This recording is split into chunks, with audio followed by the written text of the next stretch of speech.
is America able to push back the Chinese propaganda machinery, which is so entrenched in America?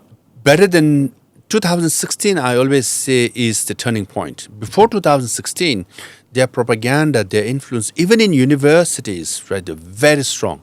It just tilted since 2016. Now, increasingly, their Confucius institutes are shut down, right? They're like Chinese police stations. Can you imagine? 60 in 42 countries, 102 Chinese police stations, including New York and Toronto.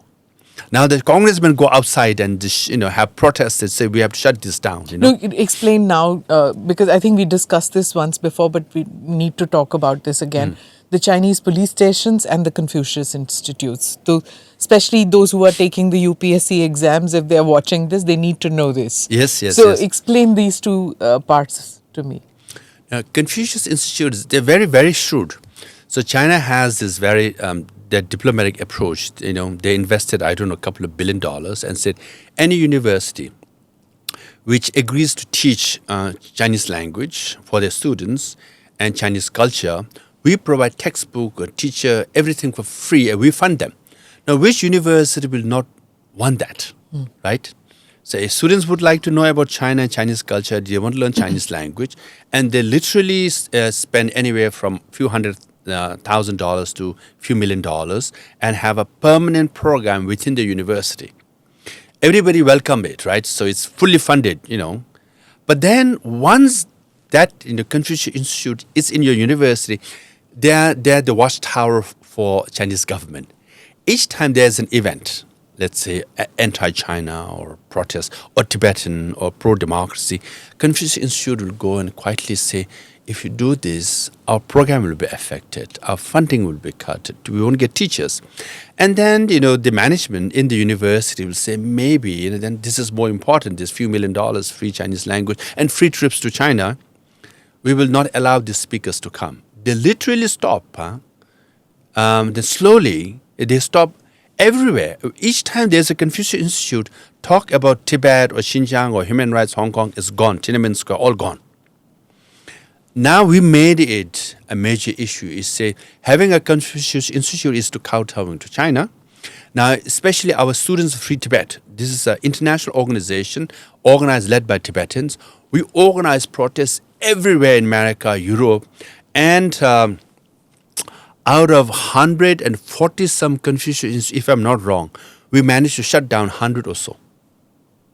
Because this is the price you pay. In America, you have freedom of speech, and their presence doesn't allow freedom of speech. So then the U.S. congressmen and the U.S. government learned about this, And then through this Confucius Institute, they also control all the Chinese students who come from China. They become the mold, they become the informer.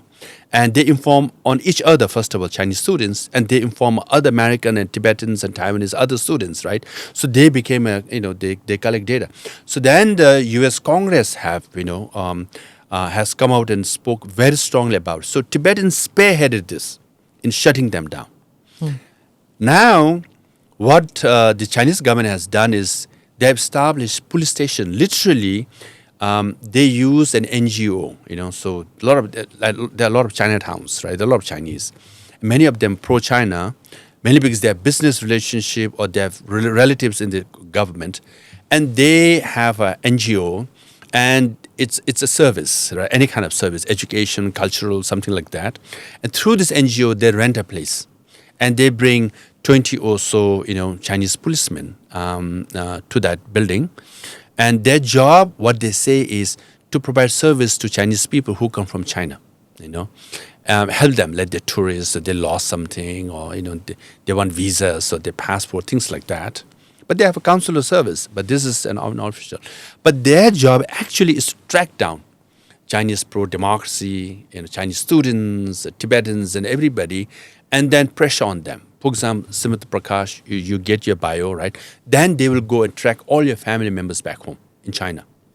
And they will monitor you, and they will say, you better tell Smita ji, don't speak against China, otherwise family will suffer. They don't get jobs, they don't get license. This is the pressure tactic. So this is how they do it. And they track you, they follow you, And suddenly you're... Because not just as students, even when you go to the workplace, Yeah. It goes there too. Yes. So mid-level executives are told to hire more Chinese. Yes. And that, I mean, the tentacles are far and wide. Now- and how I know this is because I just heard that the Five Eyes, the Yes. Intel countries, they realized that what seemed a very simple, innocuous kind of a thing was actually so deep. Yes. And that they were indoctrinating people, not just the Chinese, but generations of students who were coming in from China into America. Hollywood, Richard Gere famously made a speech at Academy Award ceremony on Tibet, and he was banned for life. Why? Since then and now increasingly so many producers, investors are Chinese. And Chinese are very shrewd. That's what I'm saying. You must understand. Now, not only they invest money, okay, they make sure that Chinese actors and actresses are playing roles. So you watch Netflix, TV series, and I always wait for the names to scroll. Producers, right? The Chinese sounding name, then inevitably there's a Chinese actor in the movie. They make sure that there's nothing against China. They say, if you do this, I will be in trouble. And the producers, and they'll say, we don't want you to be in trouble, right?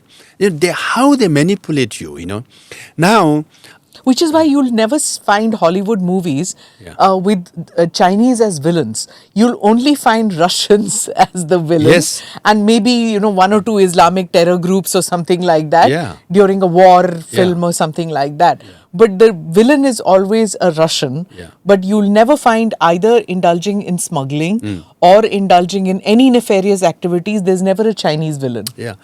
Also, for example, I mentioned this movie, right? The Four Rivers, Six Ranges, a very well-made movie, acted by Tibetans, all that. And also there's a movie on His Holiness about happiness, okay? He's teaching about happiness and kindness and compassion. 2 movies now. They're not getting OTPs, right? Netflix and, all this. They don't want to show it because they're Chinese investors. So that kind of, they're everywhere nowadays. Okay. So to clean it up, so now the U.S. is passing a lot of laws now, right? So, But why is a Hollywood celebrity other than Richard Gere, you hardly hear of anybody else? Money. Why? Money. That's, for example, basketball player, LeBron James, right?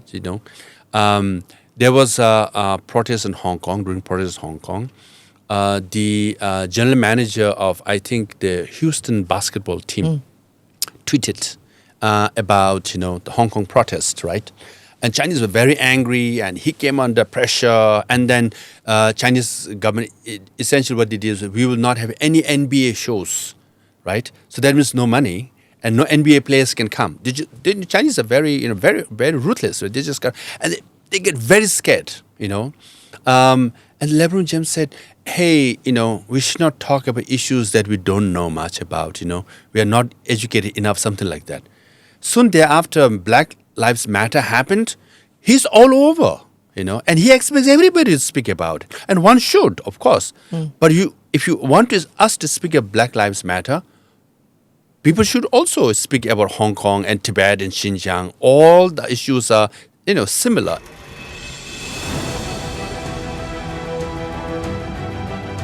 Namaste, Jai Hind. You're watching ANI podcast with Smita Prakash.